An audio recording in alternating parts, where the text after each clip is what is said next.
Të dhëna shqetësuese nga avokati i popullit për përfaqësimin e drejtë dhe adekuat të shqiptarëve në organet shtetërore.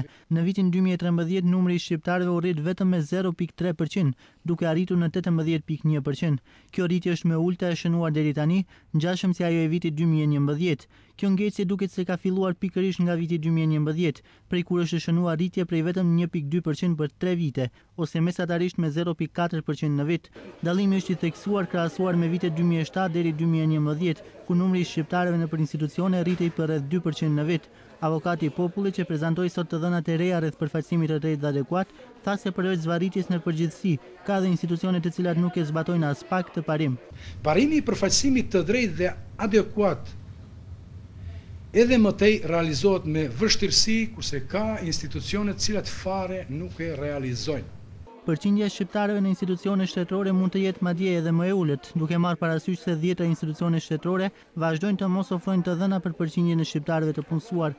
Avokati i popullit kritikoi publikisht Ministrinë e Financave, Shëndetësisë, Punëve të Brendshme dhe disa institucione të tjera për pengimin e punës së avokatit.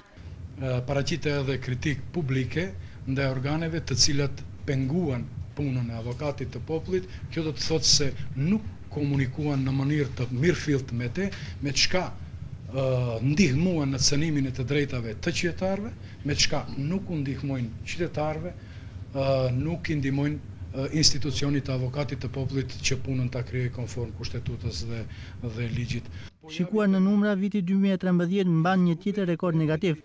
Gjatë këtij viti numri i shqiptarëve të punësuar është rritur për vetëm 414 persona, ndërsa viteve të mëparshme rritja e punësuarve për një vit është lakuar në kufit mes 1500 deri 4000 të punësuar më tepër. Nëse vazhdon tendenca e ngjecjes së përfaqësimit të drejtë dhe adekuat sikurse në 3 vitet e fundit, me vetëm 0.4% rritje në vit, kuota prej 25% punësime shqiptarësh në administratë do të arrihet vetëm pas 17 vitesh.